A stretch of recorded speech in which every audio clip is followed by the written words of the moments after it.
मोदी सरकार के द्वारा 18 से 22 सितंबर को एक लोकसभा का विशेष सत्र बुलाया जा रहा है। विपक्ष को बिना सूचित किए अचानक सत्र बुलाने के पीछे क्या कारण हो सकते हैं, ये कयास का विषय बना हुआ है।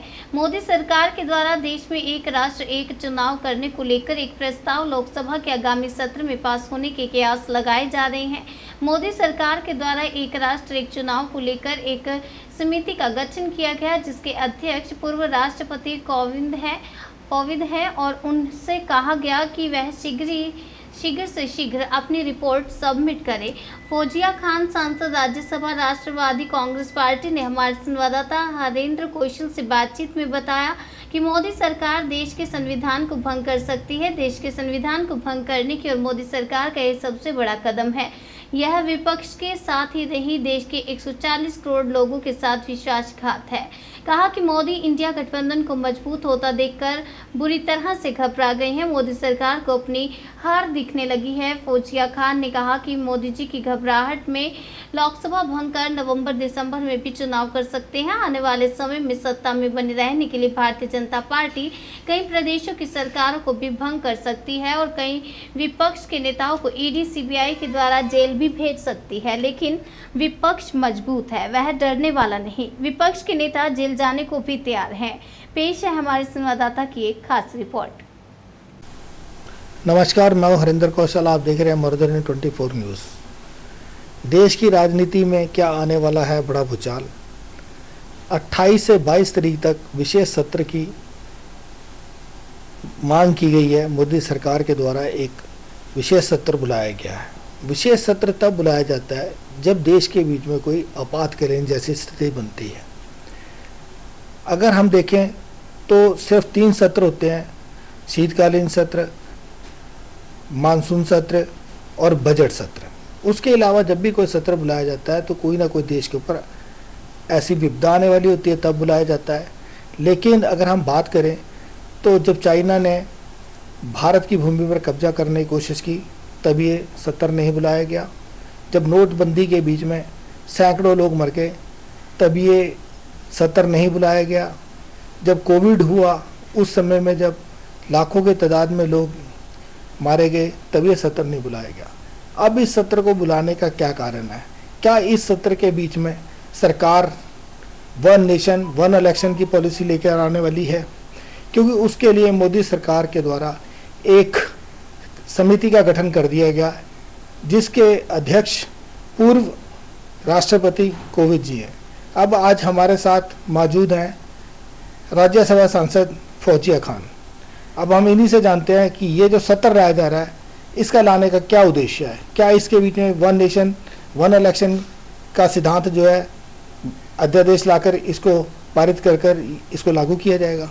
नमस्कार मैम। नमस्कार। चर्चा तो बहुत सारी हो रही है कि क्या वजह होगी सेशन बुलाने की। वो तो किसी को भी नहीं पता, ये तो सब हम सोच रहे हैं। वन नेशन वन इलेक्शन की बात हो रही है और अभी आप कह रहे थे कि कौन सी आपदा, कौन सी कैलामिटी, कौन सी इमरजेंसी आ गई है जो पैंडेमिक से भी बड़ी है, जो चाइना हमारे देश में घुस गया है उससे भी बड़ी है, और जो मणिपुर में जो कुछ चल रहा है उससे भी बड़ी कौन सी इमरजेंसी हो सकती है। तो ये तो सब देश सोच रहा है, लेकिन मुझे ऐसा लगता है कि क्या बीजेपी के लिए इंडिया अलायंस तो ये बहुत बड़ी इमरजेंसी नहीं है, उसकी वजह से तो नहीं ये सत्र बुलाया गया है, ये भी बात ध्यान में आती है। और जहाँ बात हो रही है वन नेशन वन इलेक्शन की, ये भी इसके लिए क्या इमरजेंसी है मेरे समझ में नहीं आ रहा है। कहते हैं कॉस्ट कटिंग करेंगे।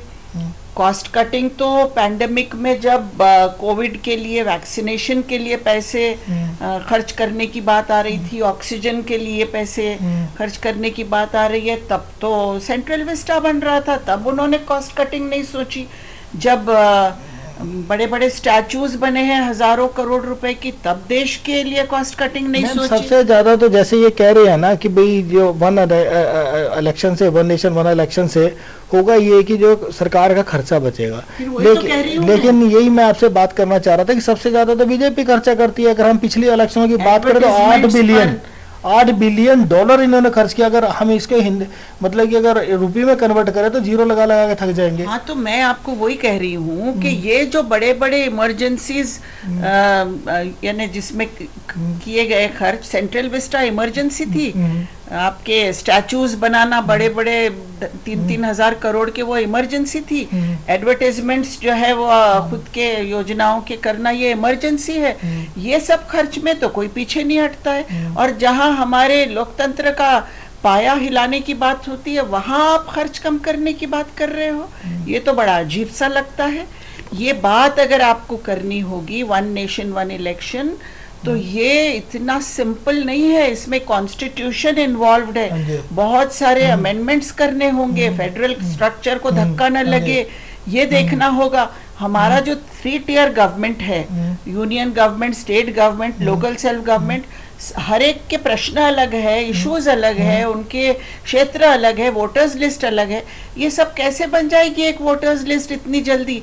हमको बहुत साल लगेंगे ये करने के लिए, 4-5 वर्षों में कम से कम इसकी तैयारी। लेकिन जैसे मैम इन्होंने भी एक जो कमेटी बनाई है जिसके जो कोविद साहब को जो है इसका अध्यक्ष बनाया गया है, उसके बीच में जो इन्होंने लोग रखे हैं वो तो सारे जो वही हैं जो बीजेपी के बीच में कहीं ना कहीं से इन्वॉल्व रहे हैं।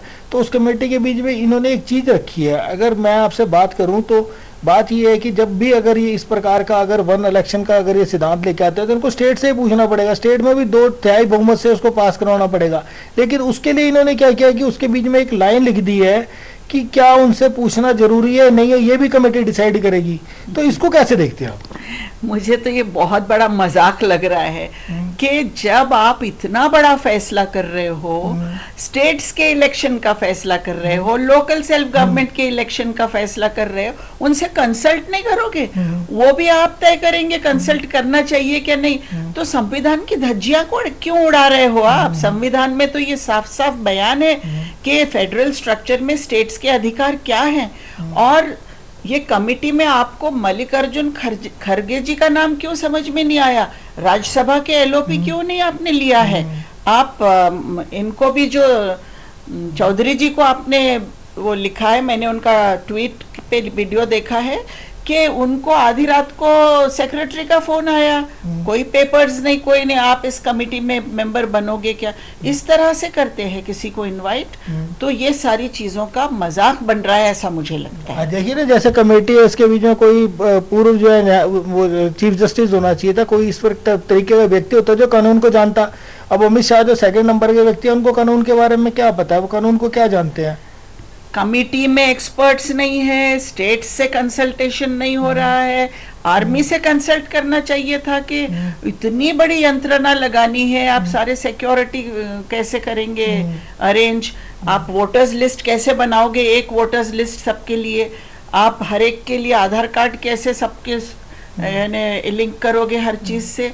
ये इतने सारे प्रश्न हैं कि ये कुछ इतने जल्दबाजी में करने जैसा काम नहीं है, ऐसा लगता है। तो इसमें आप क्या नुकसान देखते हैं? अगर ये जो पॉलिसी है एप्लीकेबल हो जाती है तो क्या नुकसान है देश को? मुझे ऐसा लगता है कि देश के लोकतंत्र का ही पाया हिलने वाला है, क्योंकि हम संविधान की धज्जियां उड़ा रहे हैं यहाँ पर।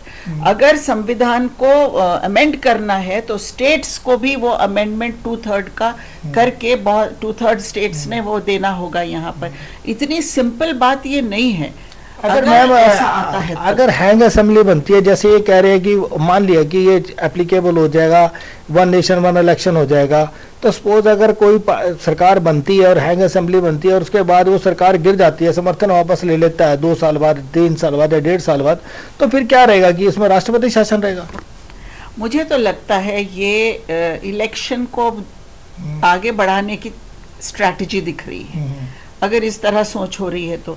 क्योंकि कम से कम आज जो हालात दिख रहे हैं इंडिया अलायंस के बाद, तो कहीं ना कहीं ये अंदर से हिल गए हैं और इनको लग रहा है कि अगर इंडिया अलायंस इतना स्ट्रांग बन गया है तो बेटर ये है कि इलेक्शन ही ना हो। ऐसा भी सोच हो सकती है ये मेरा सोचना है। देखिए, जैसे कि अब ये आपने बड़ी अच्छी बात की, जैसे इंडिया अलायंस बहुत स्ट्रांग हो रहा है, बड़ी अच्छी तरीके से उभर रहा है, तो उसको कमजोर करने के लिए क्या कर रहे हैं कि जैसे जो आप बात करें झारखंड की, छत्तीसगढ़ की, पंजाब की, तो वहाँ पे ईडी और सीबीआई का पूरी तरह से इस्तेमाल किया जा रहा है। हेमंत सोरेन के ऊपर, अपना भूपेश बघेल के ऊपर, इवन कि यहाँ तक कि इनकी ये जो प्लानिंग है कि ये पंजाब के बीच में जो आम आदमी पार्टी की सरकार है, जो पूरे बहुमत से आई है, जिसने एक चमत्कार किया है, उसको भी ये गिराने की पूरी कोशिश में ताकि केजरीवाल जी को वीक किया जाए।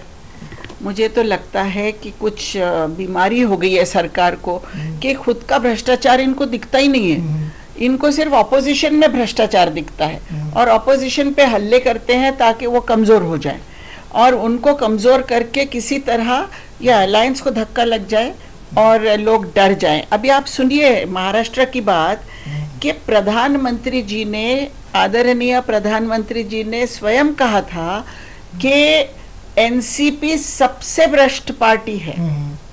अजीत पवार 70,000 करोड़ रुपए के भ्रष्टाचार में मिले हुए हैं। उनको तो ईडी ने क्लीन चिट दे दी ना कल।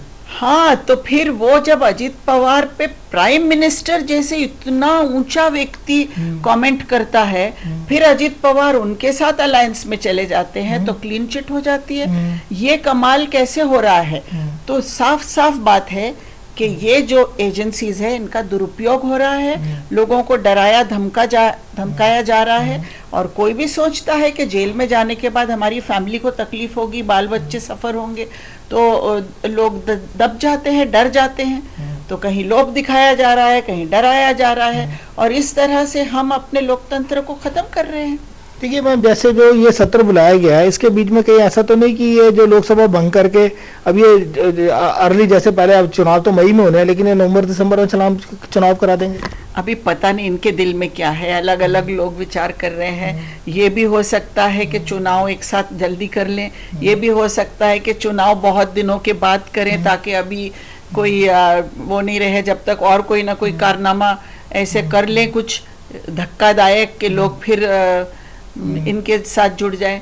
कुछ भी हो सकता है। अभी ये तो सब हम लोग अलग अलग बात तर्क वितर्क है। जैसे जो ये सत्र बुलाया गया कि ऐसा तो नहीं कि जैसे जब भी चुनाव आयोग के पास बजट नहीं है तो बजट भी जब लेना होता है तब उसके लिए भी सत्र बुलाया जाता है, तो क्या इनकी ऐसे ये पॉलिसी तो नहीं है? सबसे पहले तो सत्र बुलाने के लिए भी ऑपोजिशन का भी सहमति ली जाती है, और इस तरह से अचानक कोई स्पेशल सेशन बनाने की कोई ट्रेडिशन नहीं है हमारे पास।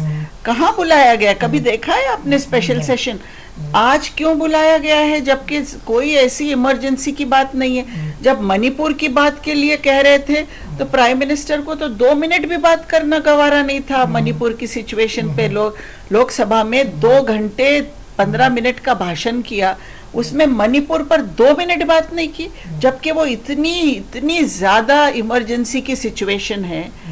उस वक्त तो बात करने के लिए भी फुर्सत नहीं थी। चाइना घुस रहा है हमारे देश में, उसके लिए बात करने की फुर्सत नहीं है, उसके लिए बुलाते स्पेशल सेशन। तो हम तो खुशी खुशी उस सेशन में जाते कि चलो कोई इतनी इमरजेंसी की बात है। अब देखते हैं कौन सी ऐसी इमरजेंसी है जो इनको समझ में आ रहा है कि बाप रे, इससे भी बड़ी इमरजेंसी कुछ है कि हमारे देश की सिक्योरिटी धोखे में है। इससे बढ़ के कोई इमरजेंसी हो सकती है? अगर आज की डेट में चुनाव होता है मैम, तो आप क्या कहेंगे, कौन जीतेगा? इंडिया जीतेगा, और कौन जीतेगा? अच्छा।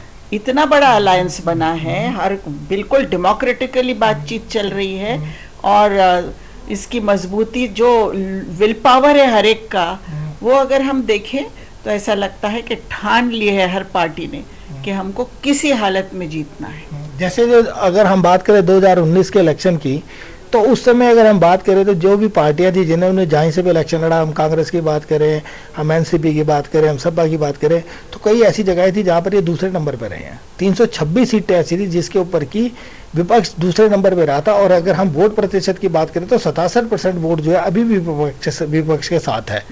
तो किस तरीके से देखते हैं आप कि अगर इस बार 1 to 1 जब इलेक्शन होगा, एक बीजेपी के कैंडिडेट के अगेंस्ट एक ही अपोजिशन का कैंडिडेट होगा, तो आप कैसे देखते हैं इलेक्शन? अगर एक कैंडिडेट बीजेपी के अगेंस्ट सिर्फ होता है तो 100% वो कैंडिडेट जीतेगा, लेकिन बीजेपी भी थोड़ी ऐसा खामोश रहेगी। किसी ना किसी को तो वो किसी ना किसी बी टीम, सी टीम, डी टीम तो लाएगी ना इसमें।